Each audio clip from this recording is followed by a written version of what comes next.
আসসালামু আলাইকুম। Barishal dot news থেকে রাত ৯টার শীর্ষ সংবাদ আমি ফারহানা করিম তুলি। প্রথমে সংবাদ শিরোনাম, পরে বিস্তারিত। যুবদলের আংশিক কেন্দ্রীয় কমিটি ঘোষণা, ভুল চিকিৎসায় রোগীর মৃত্যু, তদন্ত কমিটি গঠন। ড্রেজার ডুবে নিখোঁজ ৫, দুজনের মরদেহ উদ্ধার। ভোলায় নিম্নমানের ইট দিয়ে চলছে পৌরসভার সড়ক নির্মাণ কাজ। পাথরঘাটায় মিথ্যা মামলা প্রত্যাহারের দাবিতে মানববন্ধন। আগলঝাড়ায় গৃহবধূর লাশ উদ্ধার। পাথরঘাটায় ১৬২ পিস বিষের বোতল সহ আটক ৩। পটুয়াখালী পল্লী বিদ্যুতের ভুতুড়ে বিলের প্রতিবাদে ঝাড়ু মিছিল। এতক্ষণ শুনলেন সংবাদ শিরোনাম, এখন বিস্তারিত। জাতীয়তাবাদী যুব দলের আংশিক কেন্দ্রীয় কমিটি ঘোষণা করা হয়েছে। আব্দুল মোনায়েম মুন্নাকে সভাপতি ও নুরুল ইসলাম নয়নকে সাধারণ সম্পাদক করে আংশিক কমিটি গঠন করা হয়েছে। মঙ্গলবার সিনিয়র যুগ্ম মহাসচিব অ্যাডভোকেট রুহুল কবির রিজভীর স্বাক্ষরিত এক বিজ্ঞপ্তিতে এ কমিটি ঘোষণা করা হয়। বরগুনার আমতলীতে ইউনিক স্পেশালাইজড হসপিটাল নামের একটি ক্লিনিকে ভুল চিকিৎসায় আলাউদ্দিন মুসল্লি নামে এক রোগীর মৃত্যুর ঘটনায় ৪ সদস্য বিশিষ্ট তদন্ত কমিটি গঠন করেছে বরগুনা জেলা সিভিল সার্জন। ভোলার মেঘনা নদীতে ডুবে যাওয়া ড্রেজার থেকে দুজনের মরদেহ উদ্ধার করা হয়েছে। ড্রেজারটি কেবিন থেকে তাদের মরদেহ উদ্ধার করে ডুবুরি দল।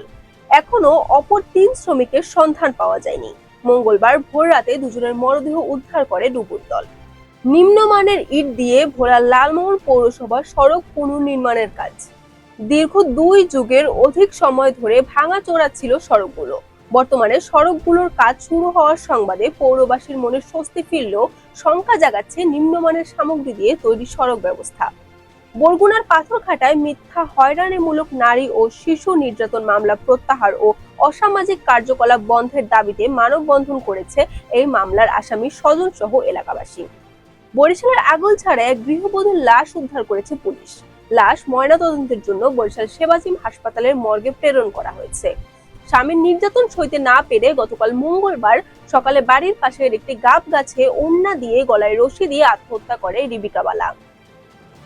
পাথরঘাটার বলেশ্বর নদ সংলগ্ন চরদুয়ানি খালে অভিযান চালিয়ে ১৬২ পিস বিষের বোতল, অবৈধ কারেন্ট জাল সহ ৩ জনকে আটক করেছে চরদুয়ানি পুলিশ ফাঁড়ির সদস্যরা।